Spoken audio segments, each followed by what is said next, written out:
우리 다 같이 사도신경으로 우리의 신앙을 고백하시겠습니다.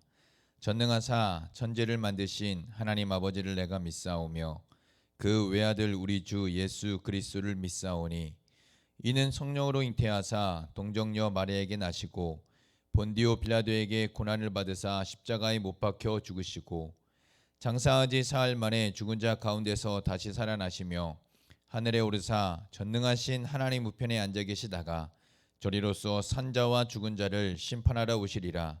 성령을 믿사오며 거룩한 공예와 성도가 서로 교통하는 것과 죄를 사하여 주시는 것과 몸이 다시 사는 것과 영원히 사는 것을 믿사옵나이다. 아멘. 우리 찬송가 411장 하나님께 찬양 올려드리겠습니다. 찬송가 411장입니다. 우리 다 같이 한 목소리로 하나님께 찬양 올려드리겠습니다. 내 맘속에 참된 평화 있네. 주 예수가 주신 평화. 시험 닥쳐와도 흔들리지 않아.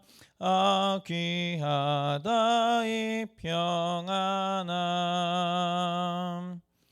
주가 항상 계셔 내 맘속에. 주가 항상 계셔 기쁘다. 주 나의 맘에 계셔 위로하시네. 어찌 내가 주를 떠나 살까. 이 귀한 평화 내가 받고 보니 내 슬픔이 사라지고 마음의 기쁨 넘쳐 주를 찬양하네.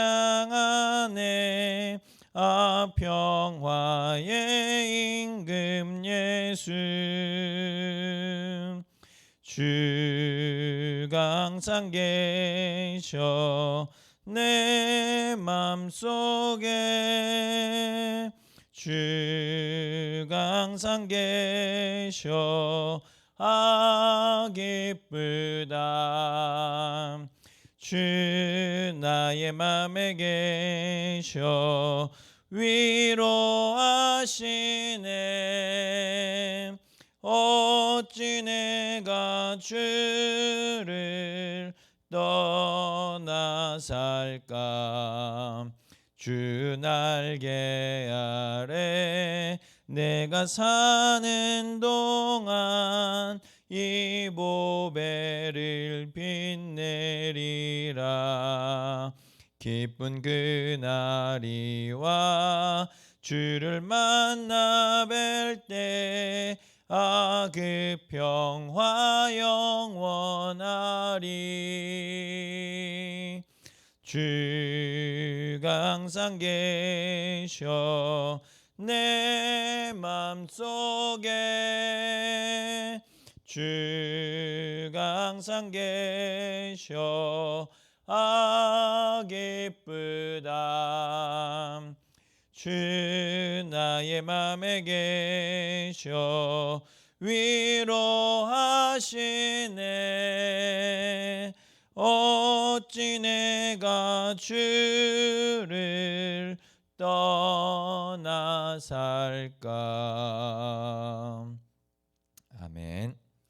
우리 다 같이 은혜 나누실 하나님 말씀은 신약성경 예배소서 2장 11절에서 우리 22절까지의 말씀을 우리 한 목소리로 봉독하도록 하겠습니다. 신약성경 예배소서 2장 11절에서 22절까지의 말씀입니다. 우리 함께 한 목소리로 봉독하도록 하겠습니다. 그러므로 생각하라. 너희는 그때에 육체로는 이방인이요 손으로 육체에 행한 할례를 받은 무리라 칭하는 자들로부터 할례를 받지 않은 무리라 칭함을 받는 자들이라. 그때의 너희는 그리스도 밖에 있었고 이스라엘 나라 밖의 사람이라.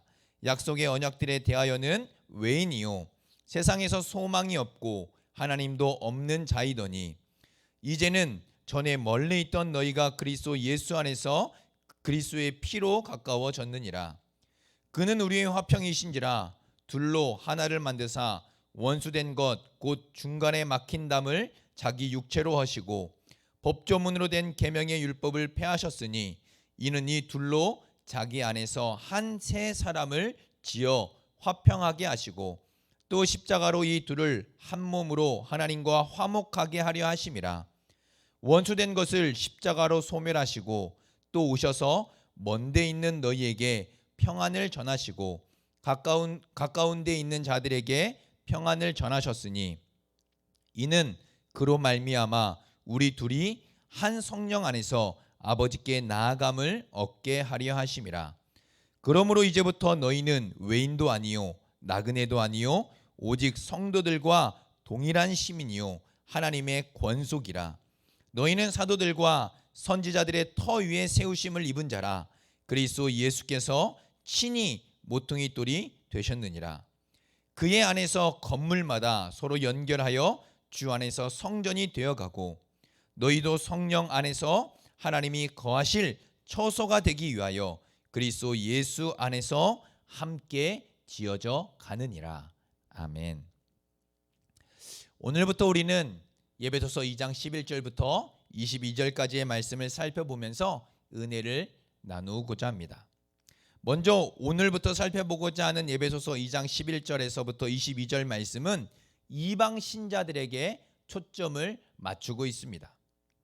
이방 신자들이 어떤 존재였으며 어떻게 구원을 받았고 그 구원으로 인하여 어떤 존재가 되었는지를 사도 바울은 말씀해 주고 있습니다. 그래서 오늘 우리가 읽은 단락을 세 부분으로 나눌 수 있습니다. 11절부터 13절을 첫 부분으로, 그리고 14절부터 18절을 중간 부분으로, 마지막 19절에서 22절 말씀을 마지막 부분으로 이렇게 세 부분으로 나눌 수 있습니다. 첫 부분은 구원받기 전 이방인들의 비참하고 처참한 모습을 묘사합니다. 반면에 마지막 부분은 구원받은 이후에 영광스러운 모습을 묘사하고 있습니다. 그리고 중간 부분에서는 그리스도가 행하신 일들을 말씀하면서 이방인들의 비극적인 상황이 그리스도를 통해서 어떻게 완전히 변화되었는지를 말씀해 주고 있습니다. 이렇게 오늘부터 우리가 살펴보고자 하는 단락은 세 부분으로 나누어져 있을 뿐만 아니라 이방 신자들의 구원에 그 초점을 맞추고 있습니다. 오늘 단락의 첫 구절인 11절은 이렇게 시작하고 있습니다. 그러므로 생각하라 라고 말씀합니다. 이 표현은 명령형으로 되어 있어서 무엇인가를 잊지 않고 기억하라고 말씀하고 있습니다. 여기서 쓰인 생각하다라는 단어는 기억하다 또는 상기하다 또는 더듬어 기억하다, 기억을 더듬다라는 의미를 가지고 있는 단어입니다.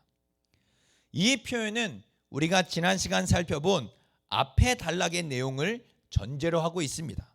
즉, 그러므로 생각하라라고 시작하는 11절의 말씀은 1절에서 10절까지의 말씀과 연관성 속에 있다는 것입니다. 그래서 생각하라라는 것은 이방 신자인 에베소 성도가 너희가 어떤 존재였고 어떻게 구원을 받은 것이고 또 어떠한 존재가 되었는지를 잊지 말고 생각하고 기억하라라고 말씀하고 있는 것입니다. 즉, 유대인 신자이든 이방인 신자이든 모두가 하나님이 만드신 새 창조의 작품이요 모두가 값없이 주신 하나님의 은혜의 선물을 받은 자들로 동일하다는 것을 말해주고 있는 것입니다. 오늘 본문 말씀 속에서도 11절에는 그때에 라는 단어를 사용하고 있지만 13절에서는 이제는 이라는 단어를 사용하면서 이방 신자인 에베소 성도들의 과거와 현재의 상태를 말씀해 주고 있습니다. 예배소에 있는 이방 신자들은 하나님이 이루신 구원의 놀라운 은혜로 존재의 변화를 맞이한 사람들이었습니다. 이제 유대인 신자와 다를 것이 없고 동일한 구원의 은혜를 입은 존재임을 사도 바울은 말씀해주고 있는 것입니다. 그렇다면 우리는 여기서 한 가지를 생각해 보아야 합니다. 왜 사도 바울은 이방인 신자들의 구원에 초점을 맞추어서 말씀하고 있는가입니다. 앞에 우리가 지난 시간 살펴본 것처럼 분명히 앞에 단락에서 사도 바울은 유대인 신자와 이방인 신자의 포괄적인 구원을 말씀하였습니다. 그렇다면 이번 단락부터는 다른 말씀을 해도 될 텐데 사도 바울은 다른 말씀을 하지 않고 이방인 신자들의 구원에 초점을 맞추어서 마치 다시 반복하고 있는 것과 같은 말씀을 하고 있습니다. 왜 다시 반복하고 있는 것과 같은 이방인 신자의 구원에 초점을 맞춰서 말씀하고 있는 것일까요? 그것은 바로 에베소 교회에 어떠한 문제가 있었기 때문입니다. 이방인 신자의 구원에 초점을 맞추어서 다시 이방인 신자들의 구원을 이야기하고 있는 이유는 바로 에베소 교회 안에 어떠한 문제가 있었고 그것을 해결하기 위해 이렇게 이방인 신자의 구원에 초점을 맞추어서 말씀을 하고 있는 것입니다. 그 문제는 바로 에베소 교회 안에 있었던 유대인 신자와 이방인 신자 간의 갈등이었습니다. 당시 유대인 신자들은 이방인 신자들을 대할 때에도 구약적인 사고에서 벗어나지 못하고 있었습니다. 예수 그리스도를 믿고 구원을 받았음에도 불구하고 여전히 구약적이고 율법적인 사고방식으로 이방인 신자들을 대하였고 바라보았습니다. 그래서 그들은 이방인들을 부정한 사람으로 여기면서 자신들과 구별하고 차별했던 것입니다. 이방인 신자, 유대인 신자들의 이런 사고방식으로는 부정한 이방인들과 자신들이 함께 한 지체가 되었다는 것과 하나님의 자녀가 되었다는 복음의 진리를 받아들일 수 없었던 것입니다. 그래서 유대인들은 이방인 신자들을 향하여 무할례자라고 하면서 구별하고 판단하며 차별했던 것입니다. 이러한 사실들을 너무나도 잘 알고 있었던 사도 바울이 이것이 옳지 않음을 바로 이방인 신자들의 구원에 초점을 맞추어 말씀하면서 드러내고 있는 것입니다. 비본질적이고 세상적인 기준으로 다른 사람을 평가하고 차별해서는 안 된다는 사실을 이방 신자의 구원을 통해 말씀하고 있는 것입니다. 자신의 지역적, 인종적, 문화적 차이가 있다고 해서 다른 사람을 자기 기준으로 함부로 판단하고 차별하는 이러한 사람은 편협한 세계관에 갇혀 있는 것이며 더 나아가 예수님이 그분의 피로 이루신 구원 사역을 무시하는 것과 같습니다. 즉 예수 그리스도가 십자가에서 그의 피로 위로는 하나님과의 관계를 화목해 하고 옆으로는 이웃과의 화평을 이루셨음을 부인하는 자들이며 복음을 믿지 않는 자들과 같음을 이야기하고 있는 것입니다. 그래서 사도 바울은 이방 신자의 구원에 초점을 맞추어 말씀하면서 이방 신자, 유대인 신자나 이방인 신자가 모두 다 동일한 한 하나님, 그리고 한 그리스도, 그리고 한 성령 안에서 은혜와 사랑을 입은 동등한 하나님의 자녀임을 말씀하고 있는 것입니다. 이것은 다른 한편으로는 교회가 무엇인지를 말씀해주고 있는 것입니다. 교회는 이방인 신자들과 유대인 신자들의 연합 공동체입니다. 철천지 원수와 같았던 이 두 그룹이 예수 그리스도 안에서 화평을 이루는 곳이 바로 교회입니다. 서로 친해질래야 친해질 수 없고 서로 하나가 될래야 하나가 될 수 없는 이 유대인 신자와 유대인과 이방인이 바로 하나의 연합 공동체가 되는 곳이 교회라는 것입니다. 이것이 예배소서에서 나타나고 있는 교회론의 강조점입니다. 이방인 신자나 유대인 신자나 모두가 예수 그리스도의 피로 하나가 되었다는 것을 말씀해 주고 있습니다. 교회의 본질은 예수 그리스도 안에서 하나가 되는 것입니다. 교회 안에 어떠한 차별과 구별, 그리고 판단과 분열, 나눔이 있어서는 안 됩니다. 교회란 예수 그리스도 안에서 그의 피로 모든 적대적이고 이질적이며 하나가 될 수 없는 관계가 서로 한 몸을 이룬 화목 공동체입니다. 이러한 사실은 교회가 한 몸 공동체이며 그리스도의 피로 하나가 된 연합 공동체이며 가족 공동체라는 사실을 말씀해 주고 있습니다. 그러므로 교회 안에서 차별과 구별이 있어서는 안 됩니다. 나의 기준에 의한 판단과 비교는 사라져야 합니다. 구원은 원하면서 화평과 화목 그리고 하나됨을 싫어한다면 그것은 신자의 참된 모습이 아니라 할 수 있습니다. 구원은 원하면서 변화는 싫고 하나님의 자녀가 되는 것은 원하지만 하나님의 자녀로서의 삶을 살아가는 것은 싫어한다는 것과 같습니다. 살기를 싫어한다는 것과 같습니다. 이것은 바로 신자가 이 구원에 대한 바른 이해가 없음을 보여주고 있는 것입니다. 신자는 어떻게든 교회 안에 있는 갈등 요소들을 제거하기 위해 노력해야 합니다. 또한 다른 신자들과의 유기적 연합을 위해 힘써야 합니다. 가족 공동체가 되어지고 한 몸 공동체가 되어지도록 힘쓰고 노력해야 하는 것입니다.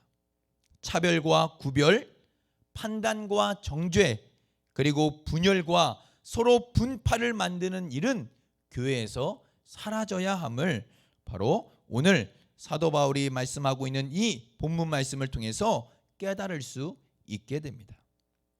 사랑하는 원동교회 성도 여러분, 이렇게 사도 바울은 이방인 신자의 구원을 말씀하면서 유대인 신자들에게는 차별과 구별을 없애도록 말씀하고 있고, 이방 신자들에게는 너희들도 유대인 신자들과 동일하게 하나님의 은혜를 입은 사람들임을 말씀을 통해 위로와 격려를 주고 있는 것입니다. 혹시 우리 안에도 이러한 구별과 차별이 있지는 않습니까?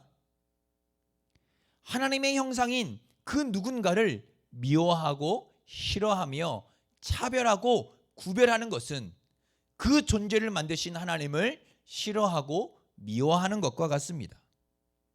어쩌면 우리는 소극적으로 차별과 구별을 묵인하고 있고 적극적으로는 차별과 구별을 해결하기 위해 노력하지 않고 있는지도 모르겠습니다. 사랑하는 성도 여러분, 우리 안에, 우리 교회 안에, 또 우리 공동체 안에 이러한 차별과 구별, 미움과 분열이 없도록 기도해야 합니다. 그리스도의 피로 한 몸 된 교회 공동체가 되도록 기도하며 힘써 나아가야 합니다. 가족 공동체, 한 몸 공동체, 예수 그리스도의 피로 이루신 연합 공동체가 되어지도록 힘쓰고 애쓰며 기도해야 하는 것입니다. 그리스도 안에서 사랑과 은혜가 넘쳐나는 사랑과 믿음의 공동체가 되도록 기도하고 힘쓰며 누군가를 미워하고 차별하며 구별했던 우리 자신의 마음을 회개하며 오늘 이 하루도 하나님께 더욱더 가까이 나아가는 복된 하루가 되시기를 우리 주님의 이름으로 축복합니다. 이 시간 우리 함께 말씀을 생각하며 기도하도록 하겠습니다. 오늘 본문 말씀 속에서 사도 바울은 이방인 신자의 구원에 초점을 맞추어 말씀하면서 바로 예배소 교회 안에 있었던 유대인과 이방인들의 갈등 문제를 말씀하고 있습니다. 우리 모두는 그리스도의 피로 한 몸이 된 한 몸 공동체임을, 가족 공동체임을, 연합 공동체임을 말씀해 주고 있습니다. 교회 안에 이러한 차별과 구별, 판단과 비교, 미움과 다툼, 분열과 분파가 사라져야 함을 말씀해 주고 있습니다. 하나님, 먼저는 내 안에 누군가를 미워했다면 하나님 이러한 마음을 변화시켜 주시고 예수 그리스도의 사랑과 은혜로 하나님의 은혜를 입은 내가 또 그를 위해 기도하며 그와 또 하나님 아버지 화목한 가족 공동체, 한몸 공동체를 이루어 갈 수 있도록 은혜를 달라고, 용기를 달라고, 또 지혜를 달라고, 그런 관계가 회복될 수 있도록 하나님 도와달라고 기도했으면 좋겠습니다. 또한 이 시간 교회를 위해서 기도할 때 바로 우리 교회 공동체 안에 이러한 분열과 분파가 사라지도록 기도했으면 좋겠습니다. 하나님, 우리 교회 안에 분열과 또 하나님 아버지 다툼과 나님과 또 하나님 아버지 구별과 차별이 사라지게 하시고 날마다 예수 그리스도의 피로 이루신 가족 공동체를 이루어 나가는 하나님 아버지 건강한 교회로 세워져 갈 수 있도록 은혜를 달라고, 우리 교회를 붙들어 달라고 기도했으면 좋겠습니다.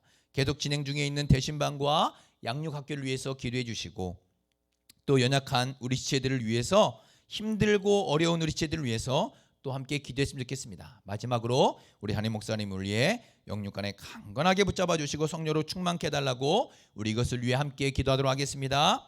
사랑과 은혜가 풍성하신 하나님 아버지, 감사합니다. 오늘도 귀한 말씀을 통해서 다시 한번 우리의 마음과 우리의 교회와 우리의 공동체를 돌아봅니다. 하나님, 교회 안에, 예배소 교회 안에 있었던 유대인 신자와 이방인 신자 간의 갈등을 하나님 사도 바울은 말씀하면서 교회 공동체는 한몸 공동체며 가족 공동체며 연합 공동체임을 말씀해 주고 있습니다. 유대인과 이방인이 서로 하나가 될 수 없는 관계이지만 예수 그리스도의 피로 하나가 되었음을 말씀하면서 하나님, 우리의 마음속에 그 누군가를 차별하고 구별했다면 하나님 이러한 마음들을 변화시켜 주시고 그 누군가를 미워하고 싫어하고 시기하고 질투했던 마음들이 있다면 하나님 이런 마음들조차도 변화시켜 주시옵소서. 그래서 우리 모든 관계가 예수 그리스도 안에서 회복되게 하시고 예수 그리스도의 피로 하나님 아버지 다시 한몸 공동체를 이루어 나가는 하나님 우리의 공동체가 될 수 있도록 도와주시고 무엇보다도 내 마음 하나님 아버지 붙들어 주셔서 하나님 이런 차별과 구별, 미움과 다툼 또 하나님 아버지 싫어했던 마음들을 변화시켜 주시고 회복시켜 주시옵소서. 교회를 위해 기도합니다. 우리 교회 공동체 안에 하나님 이런 차별과 구별이 떠나가게 하시고 또 미움과 다툼이 사라지게 하시고 분쟁과 분열과 분파가 사라지는 귀한 은혜를 허락하여 주시옵소서. 판단과 정죄보다는 위로와 격려로 예수 그리스도의 사랑을 하나님 나타내는 하나님 믿음의 공동체, 사랑의 공동체, 은혜의 공동체, 한몸 공동체가 될 수 있도록 우리 교회를 붙드시고 붙잡아 주시옵소서. 계속해서 진행 중에 있는 양육학교와 대신방 위에 주님 함께하여 주시고 양육학교와 대신방을 통해서 그리스도의 말씀을 이루어가는 건강한 교회로 굳게 세워 주시옵소서. 담임 목사님을 위해 기도합니다. 하나님 강하게 붙잡아 주시고 붙드시며 맡겨주신 사역과 또 아버지 그 사명 가운데에 하나님 부족함이 없는 하나님의 은혜가 넘쳐날 수 있도록 도와주시고 영육간에 피곤치 않고 곤비치 않도록 주님께서 강하게 붙잡아 주시옵소서. 오늘도 하나님 아버지 이 코로나로 인하여 힘들고 어려운 가운데 있는 우리 모든 지체들을 하나님 기억하시고 또 붙드시고 붙잡아 주시며 도우시고 인도하여 주시옵소서.